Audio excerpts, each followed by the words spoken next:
کافروں پر عذاب اس دنیا میں صرف اس صورت میں آتا تھا کہ کوئی رسول آئے اور ان میں اتمام حجت کر دے، پھر اگر وہ بحیثیت مجموعی وہ قوم رسول کا انکار کرے تو اس قوم کو ختم کر دیا جاتا تھا،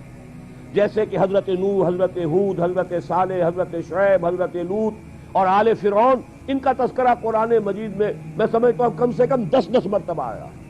یہ میں بہرحال حساب کر کے تو نہیں کہہ رہا، میرا اندازہ ہے کہ 10 مرتبہ یقیناً ان 6 اقوام کا تذکرہ ہے، اور اس کے حوالے سے یہ قانون سمجھ لیجئے، جس قوم کی طرف رسول بھیجا گیا اس قوم نے بحیثیت مجموعی رسول کی دعوت کو رد کر دیا، قوم ہلاک کر دی گئی، صرف رسول بچا لیے گئے اور ان کے ساتھی اہل ایمان بچا لیے گئے۔ اب ظاہر بات ہے کہ اب تو کوئی رسول آئیں گے نہیں، لہذا اس نوع کا عذاب کسی کافر قوم پر نہیں آئے گا قیامت تک، اس لیے کہ کافروں پر عذاب کے لیے یہی قاعدہ ہے۔ اب جو عذاب آئے گا ان پر جو عذاب ہے وہ آخرت کا عذاب ہے، اصل عذاب تو آخرت کا ہی ہے نا، اصل زندگی آخرت کی ابدی زندگی ہے۔ یہاں تو کیا ہے، قوم نوح ڈوب گئی، ختم ہو گئی، 2-4 ڈبکیاں دی ہوں گی، ہر آدمی نے جان نکل گئی، عذاب کیا آیا؟ اصل عذاب تو وہاں ہے جو آخرت کا ہوگا۔ دنیا میں عذاب آتا ہے مسلمانوں پر، مسلمان ہو کر تم اگر اسلام پر عمل نہیں کرتے، دعویٰ تمہارا اسلام کا ہو اور عمل تمہارا کافرانہ ہو، نام لو تم محمد کا صلی اللہ علیہ وسلم اور اتباع کرو تم محمد کے دشمنوں کا، دعویٰ کرو اللہ اور اس کے رسول کی وفاداری کا اور تمہاری دوستیاں ہوں اللہ اور اس کے رسول کے دشمنوں سے، تم کہو اللہ اور اس کے رسول کے احکام کو ہم مانتے ہیں اور سودی کاروبار کر کے اللہ اور اس کے رسول کے خلاف اعلان جنگ کیے رکھو۔ اصل عذاب دنیا میں مسلمانوں پر آتا ہے، جیسے کہ پہلے یہودیوں پر آیا، اس لیے کہ ہم سے پہلے کی مسلمان امت وہی تھی،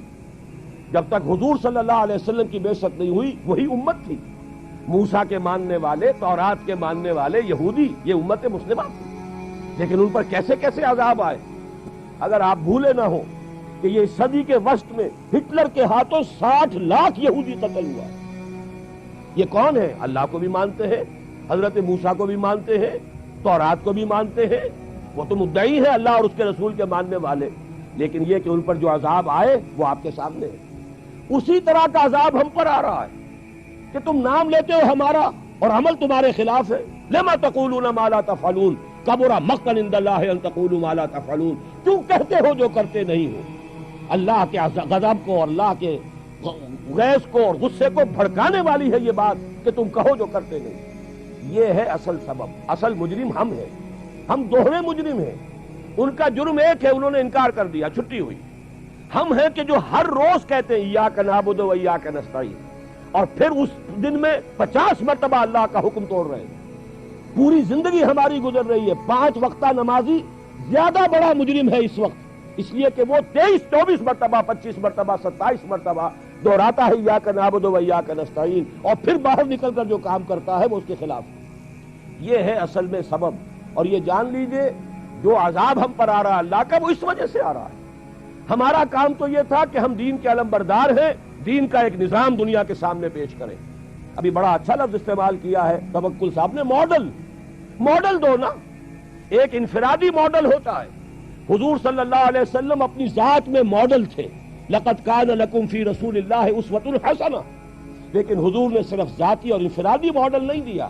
ایک اجتماعی ماڈل فراہم کر دیا، نظام قائم کر کے دکھا دیا۔ یہ ہے اللہ کا دین، یہ ہے اس کا سیاسی ڈھانچہ، یہ ہے اس کا معاشی ڈھانچہ، یہ ہے اس کی معاشرت، یہ ہے اس کی فیملی لاز، یہ ہے اس کے اندر تمام قوانین فوجداری اور دیوانی، یہ ہے یہاں پر قانون شہادت، یہ ہے سارا نظام، دیکھ لو، ٹھوک بجا کر دیکھ لو، یہ نظام ہے۔ جب تک وہ ماڈل مسلمان قائم نہیں کریں گے یہی عذاب کے کوڑے برستے رہیں گے، سخت سے سخت تر عذاب آئے گا۔